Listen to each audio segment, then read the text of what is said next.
Welcome back to the Mac and T Show podcast. I am Brian Mackay, and as always, my co-host T Davis. Yes, indeed, and we are back for another episode.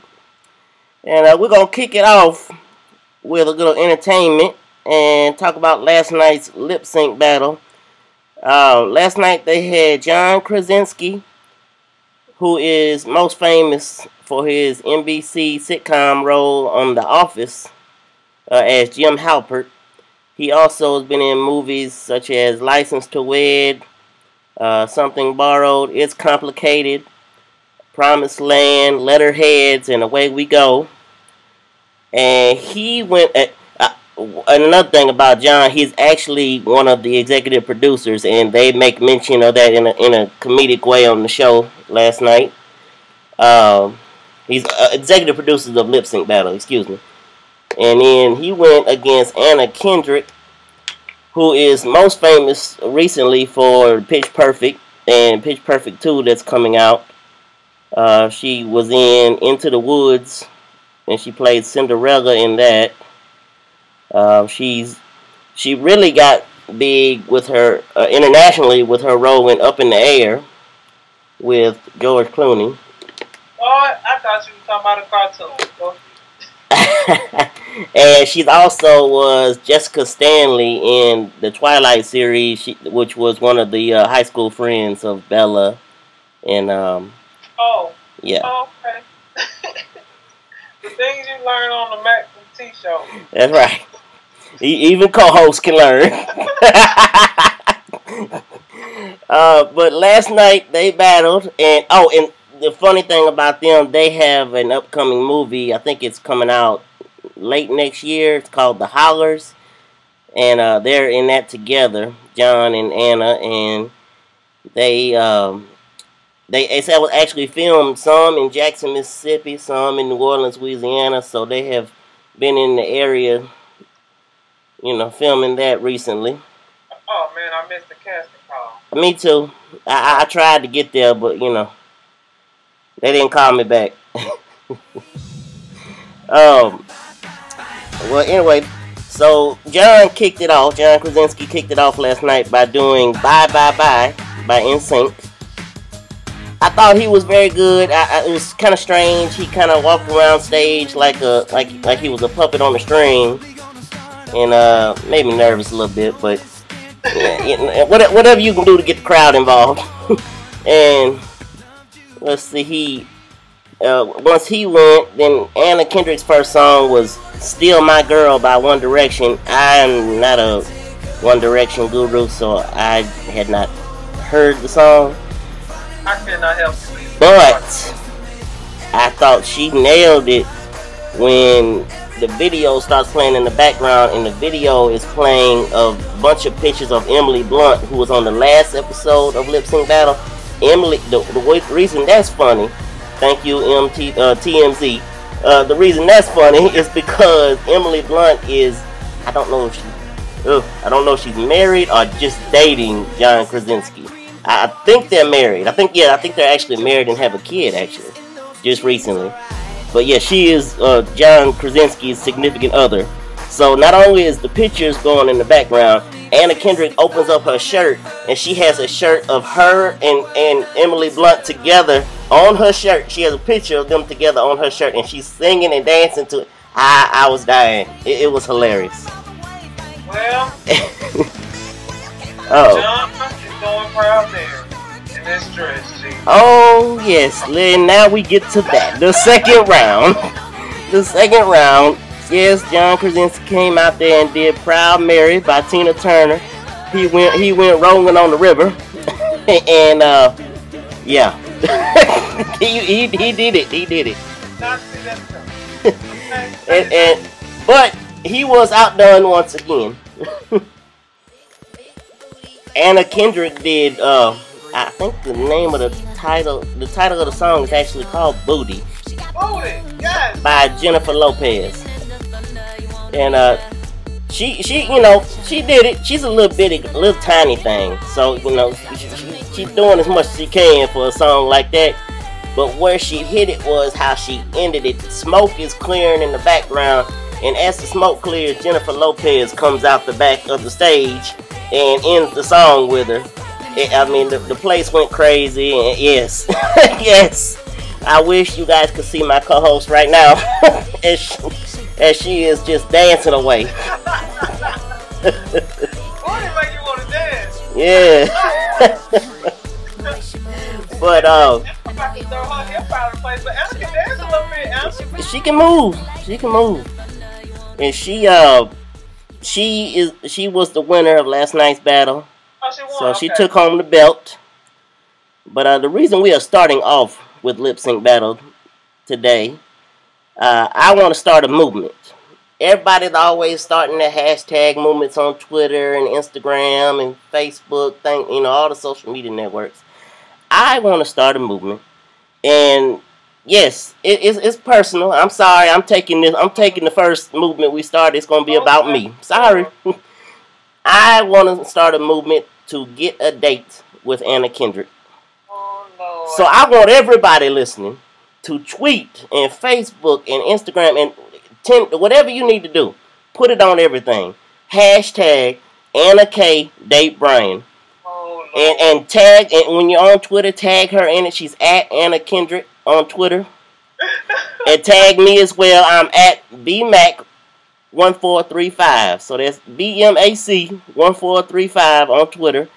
And Anna Kendrick and first of all, let me just start off by saying this is not a John Hinckley Jr. and Jodie Foster thing. And for any of you that do not understand that reference, John Hinckley Jr. Was known as just a crazy fan of young Jodie Foster when she was first starting out in the business, and he is most famous for trying to get himself. I mean, he actually got this girl's number in college and address, and would write her letters and call her on the phone. How he got it, I don't know. I don't know all that, but yeah, he was a big time stalker, that's what we classified as now. Yes, and he is most famous for trying an attempted assassination on Ronald Reagan. Oh, great! And he did it famously trying to get I almost said Anna Kendrick, Jodie Foster's attention. So, but I just want to, and the more I talk, the more I'm getting nervous that this does kind of sound very familiar. But I am not John Hinckley Jr. Do not get that twisted. Anna, please don't get it twisted. I'm just trying to get out there. Everybody trying, everybody young. I wish I was 18 again, because everybody trying to get their prom dates and things like that on social media. I'm just wanting a date. All I need is one date, and I promise you'll want more. Just go with one date with me, and we'll move on from there. But no, everybody, please hashtag AnnaKdateBrian on all your social media platforms. And moving on. Moving on, Furious 7 is killing it in the box office right now. Okay, spoiler alert if you haven't seen it. Yes, if you have not seen it, please pause. Please take this time to pause the podcast as my co-host is going to give her review on it, and I'll chime in as well. But go ahead and let them know how it went down. Okay, good people. Now, enjoyed the movie. I'm in between an 8.75 and a 9 on the scoring. I have a sibling give it a 10. Couldn't give it a 10. I'm sure we all knew that the young man was gone, like that he's dead. And that they had to Yes, Paul Walker, yes. Things because Paul, rest in peace, is dead. So the whole time I'm watching the movie, my mama, oh wait, is he gonna die? Mama, just let him die. I wait. Every time it's a car wreck, every time they in a shootout, is he gonna die right? No. Every time he's hanging from a cliff, he's right. Let's just chill. Let's wait and see what happens. So I threw some interesting little pieces in because I've watched every one of them, and I I wasn't really sure how Tokyo Drift fit into the movie, the series, because it kind of went left. Like the Chinese guy, it was him and the guy with the real country accent from Alabama. That's like an actor now, and it's on CSI New Orleans. Can't think his name, but anywho, right. I tried to spin that back into it, but I mean, it really was no way to do so. Anywho, I had said to myself, I said, the best thing for them to do is to have him to live and drive off into the sunset. Where he lives and drives off into, maybe not the sunset, to Concrete City on Highway to Heaven. And it was a really cool ending. They did a great job of they kind of, it was a tribute to him at the end, how his name is not Ving Rhames, I'm tripping. Vin Diesel, yes. His part when he's doing voiceover and talking to you, because he all about family, so it kind of fit in all the things that he was saying. But, ride or die. Yeah, and then Brian Macaroni told me about the CGI that they did, because at the end I was like, that kind of looked funny, but then I said, well, maybe they tried to pull some old clip, from another movie in. Because, they cut so much of all of these movies that they probably got clips for days. Yeah. But I think they might have done just some CGI work at the very end. Right. And for anyone who doesn't know, they used Paul Walker's brothers to finish the movie. The bodies of Paul Walker's brothers. And they just CGI'd, computer-generated Paul Walker's face on their bodies to finish the movie. For anyone who has not seen those reviews. So yeah, the reason that it didn't get real like a 9.5 or a 10, it was a action overdose. Like I was just overdosed.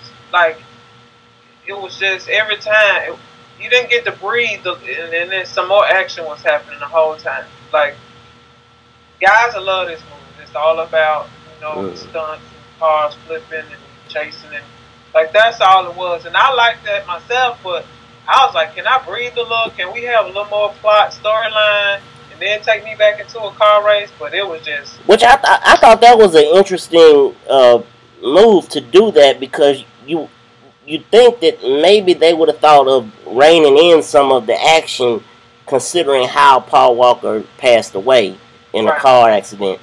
Right. But they didn't. They hit it. And I think, honestly, because of the Fast and the Furious series, and I think that was the right move, to go that way. I mean, hey, it's what it's about. It's what it's always been about. Don't rein it in now, because it would have made the movie less.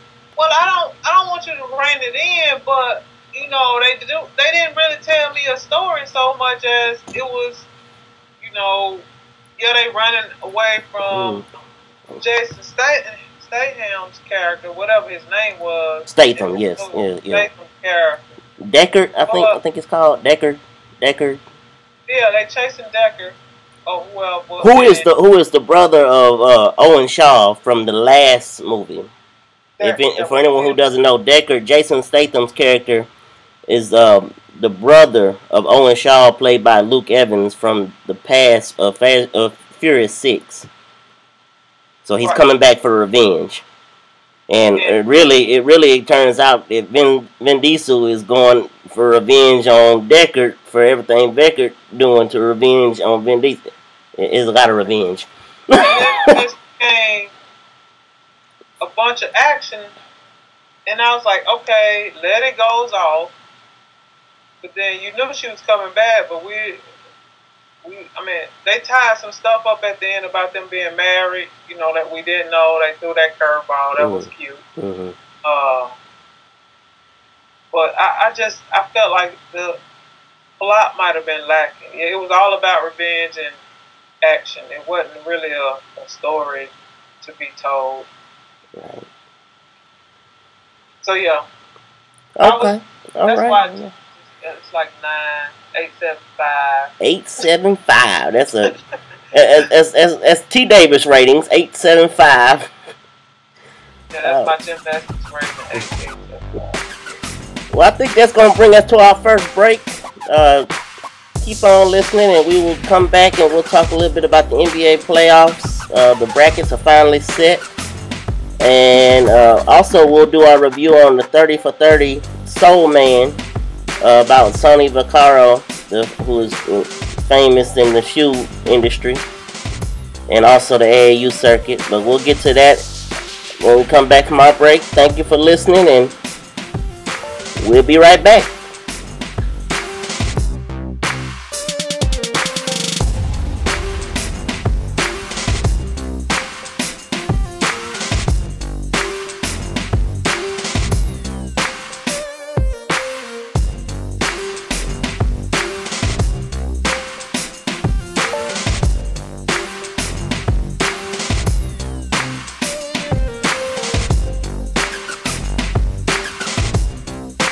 Welcome back to the Mac and T Show.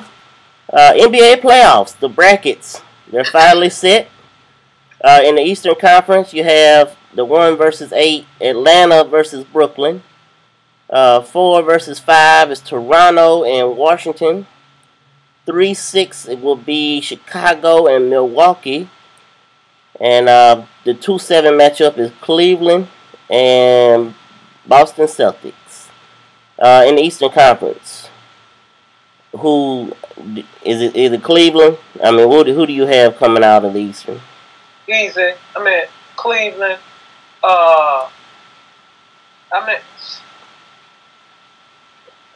They might have a little bump in the road, maybe, and have a fight in the second round if they wind up playing Chicago. But they're going to beat them. Like, Derrick Rose is not going to be enough. And I don't know, are they all healthy now? Because Butler was hurt. People was hurt on Chicago's side of the ball. Yeah, they were allegedly they're healthy. But we'll you know, I'll believe it when I see it. And I'm a huge Bulls fan, so I'm hoping that they are healthy. And so, with Cleveland getting to sit some people and getting them some rest, it's just going to come down to, barring injury, LeBron or Irving not getting hurt. Because really, that's them they two. Like, the rest of the people can be hurt. Right. And they can carry the game. Right.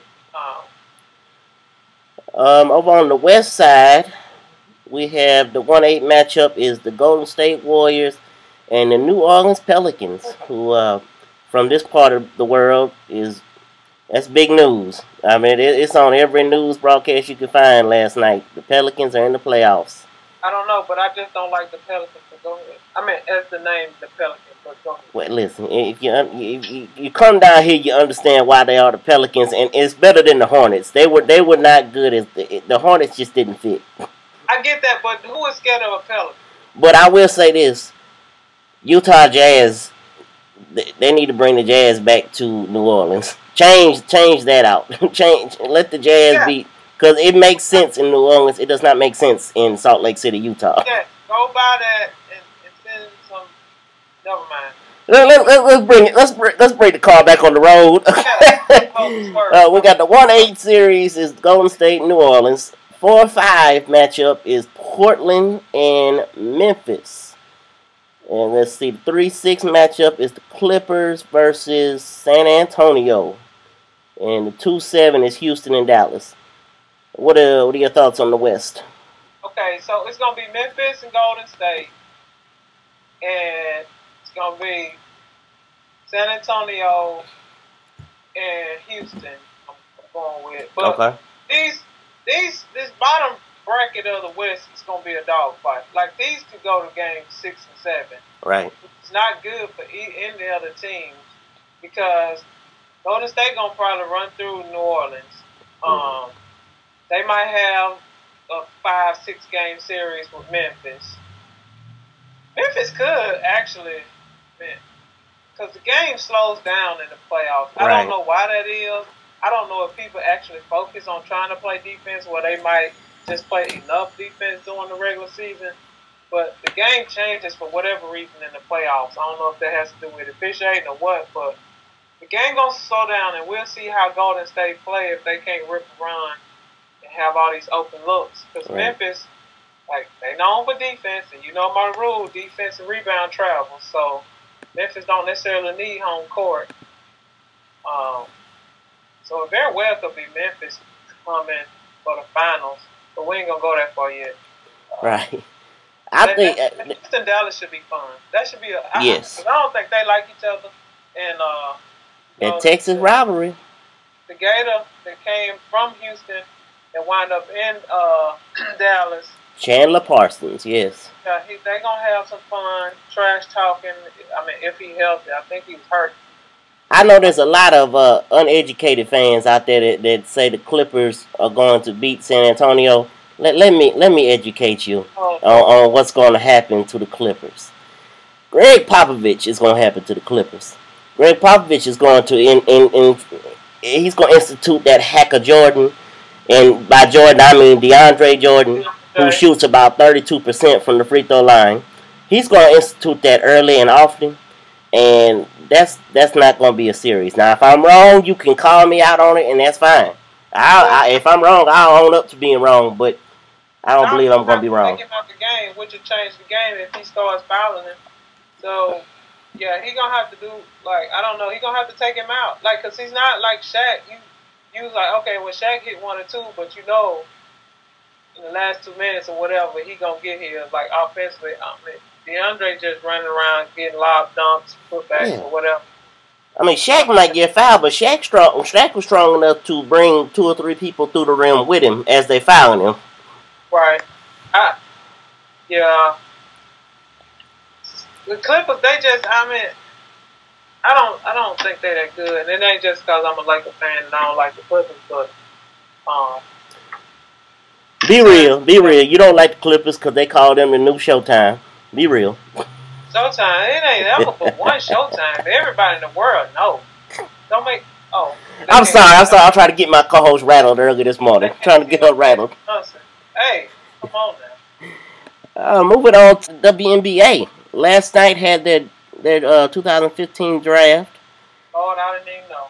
Go ahead. The first pick, Seattle Storm chose Jewel Lloyd from Notre Dame.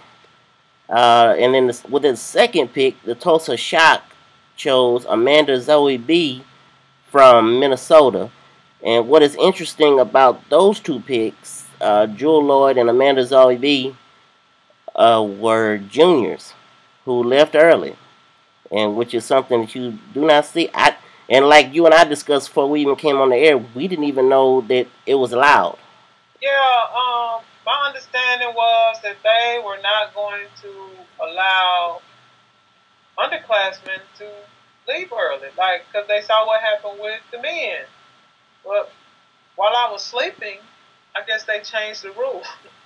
I think as I'm reading here on the internet, I believe it came with the latest, I think it was a year or 2 ago, they had the collective bargaining agreement put in place for the WNBA with the players union, and I think that's when it came about, if I'm reading this correctly. But I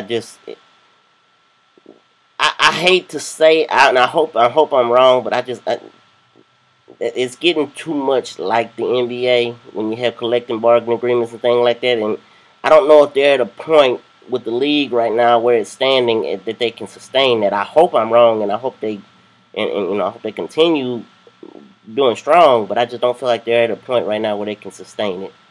Well, which we're going to talk about in a few minutes. Mm-hmm. If they continue on this road, basketball is going to be terrible, or worse than it already is. Because if you start having young ladies leave early, like guys are leaving early, like when you're in the WNBA, it's short. They ain't trying to teach you any skills. You got to learn that in the off season. Well, in the off season, most women are going overseas. You still not. They want you to learn plays and you playing. Like, so I don't know at what time, what space, women would have to try to get better. But you pretty much got to stay in shape all year round. Right. Men, they do have that break. Like the alpha teams that didn't make the playoffs, like right now, these guys, they can take a couple of weeks rest, and then get back into it and get some fundamental work. Right. If they, you know, trying to get better. As women, man, we can't just keep thinking that men are the standard that we should chase. I don't know where that mindset come from. Yes, you know, I think equal work for equal pay, yeah. But we can't keep chasing them because, I mean, it ain't like y'all doing everything right over there. And we can see that the NBA has its flaws, so I don't know why we want to use that as the standard. But I digress. No, right. And in WNBA, you got, like you said, they don't get a break. And you have players like Diana Taurasi, who her Russian team is paying her to sit out this season. She will not even be playing in WNBA this season. And then Candace Parker is taking the first few weeks of the season off for rest. And this is not an 82-game season like the NBA. You're talking 40 games in the WNBA.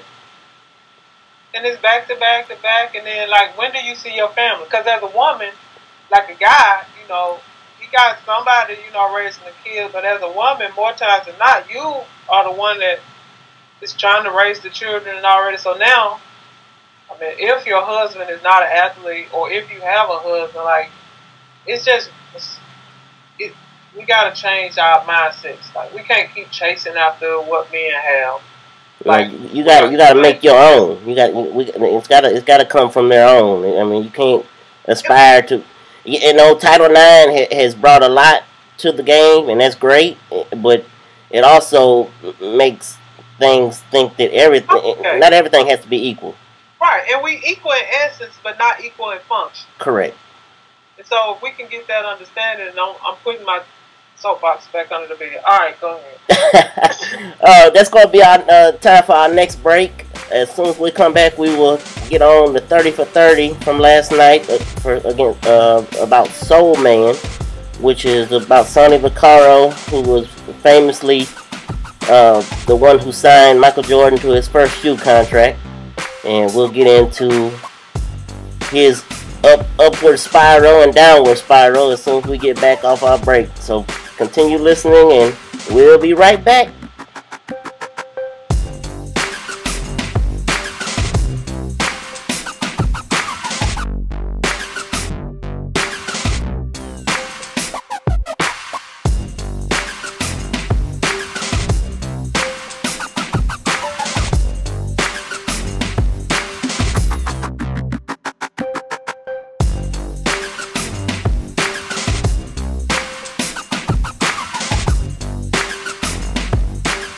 Welcome back to the Mac and T Show. Soul Man, which is the latest of ESPN's documentary series 30 for 30, is about Sonny Vaccaro, who started out with the Nike shoe brand and basically is credited with building them into a powerhouse, the powerhouse they are today.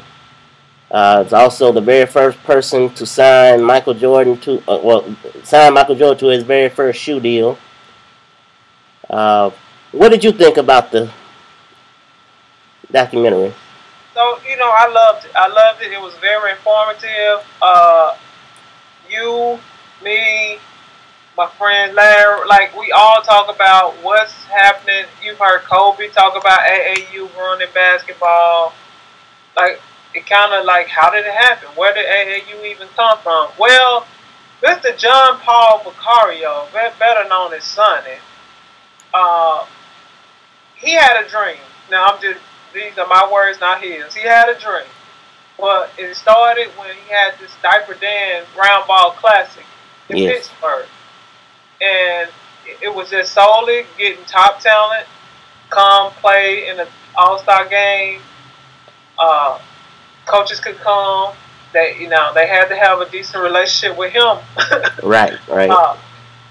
And then he had some relationship with one of the Nike guys. And I've seen the Nike story as far as Nike initially was just a running shoe. Mm-hmm. Like, that's all he wanted, to make a light shoe so track athletes could run faster. Well, obviously, you're not going to make a lot of money selling tennis shoes to track. Like, that ain't going to happen. Right. So Vaccaro's like, well, you know, he came up with this idea, well, we can't pay the kids, but we can pay coaches. and we can give them shoes and say, hey, have your kids wear these shoes. Right. And so then it was like, okay, well, let's take another step further. You know, I got this round ball classic. Let's get the shoes out again while they're in high school.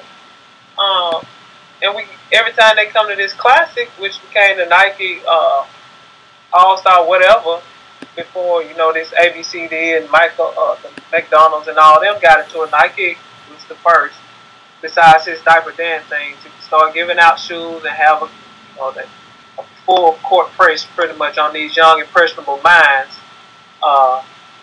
And the next thing you know, we wake up today and it's just AAU and it's all about money. It's all about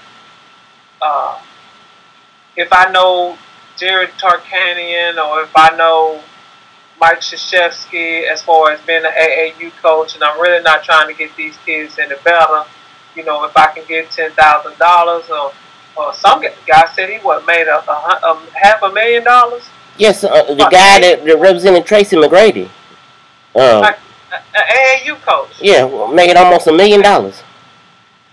So it's become about money and not improving the game and not helping these young people outside of basketball, because all of these people know it's only so many spots in the NBA. Right. You got like a 3% chance of making it. And one kid in particular, what was his name? Cook? Lenny Cook, yes. Lenny Cook. He growing up when, you know, LeBron James and all, and they was like, yeah, you as good as they are. Don't nobody know who Lenny Cook is. If this 30 for 30 don't come out, I ain't never even heard of him. But they had boosted him up and blew his head up, and when he didn't make it, they just was on to the next. Yeah, Lenny Cook is going to go to his grave being the one who is famous for the reason the NBA changed their rule on high school kids coming straight to the NBA. And so, yeah, so Mr. Vicario, he was a good businessman. He helped Nike make billions because Nike didn't want Michael Jordan. Right. They wanted to go after a couple of players. He was like, no, we're going to put all our eggs in one basket and make this push for this guy. And they went with it, and we see what happened. Right.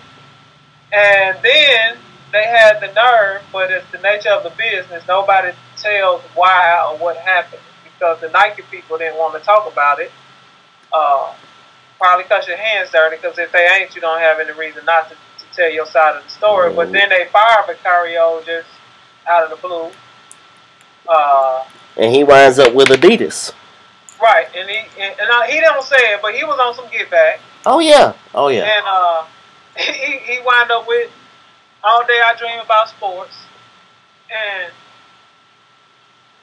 he was the man that pushed and got Kobe to sign with Adidas, because around the time that he got fired, I'm sure it's some years, whatever, passed.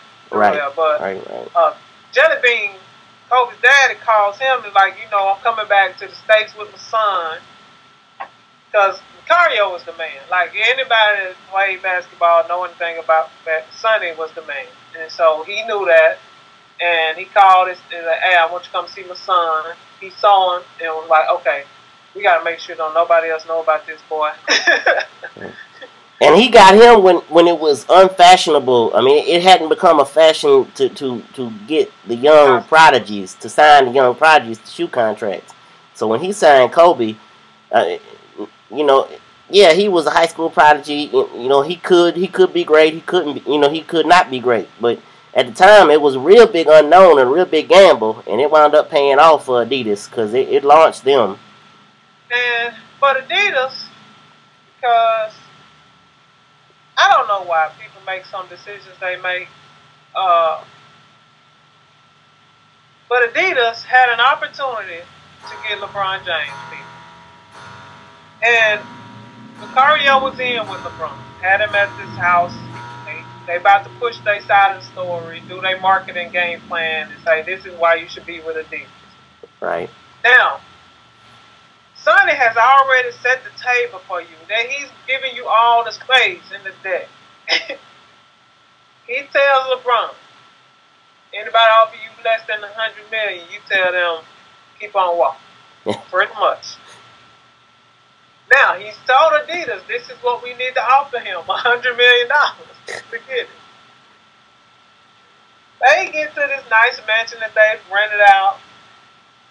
He says they slide the check over. He sees the number on the check. He don't say what the number is, but it wasn't $100 million. Mind you, he's told this young man that if they're not offering you $100 million, move away from the table. Well, lo and behold, we know that Nike offered him $90 million. Yes. So we can guess that Adidas didn't even offer that. Right. And the rest again is gonna be history. Like that could have been their Michael Jordan. Yeah, it could have. What might have been. The LBJ could be from All Day I Dream About Sports. Yes. Like that blew my mind. I was like, you've seen this man's work. Like, you know you're gonna get your money back if you sign this kid. Yeah. Well, at least you're gonna break even. Right. At least. It'll be something they'll regret. If you've ever seen him, like, you know, his high school games were on television. When I saw, you knew he's gonna be good. Like, anybody that watched him, you knew, like, he had it, whatever that is. He had it.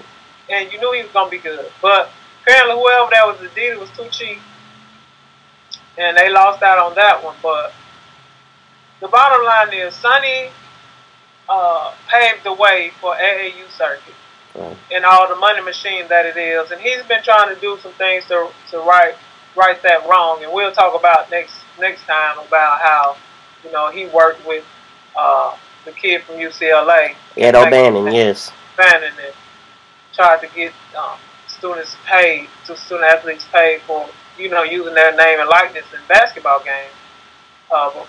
But for now, yeah, the AAU is the way it is, and basketball is on the decline, in part thanks to Sonny and Nike basketball. Yeah, like you said, we would definitely jump into the lawsuit that he and Ed O'Bannon have here most recently been so famous for going against the NCAA for their compensation with exploitation without compensation. So, indentured servitude. and they have won. Now it's been appealed. And eventually, it will probably hit the Supreme Court. But I really don't see this going in the NCAA's favor. There's no way. Like, I know we're going to talk about it later. But right.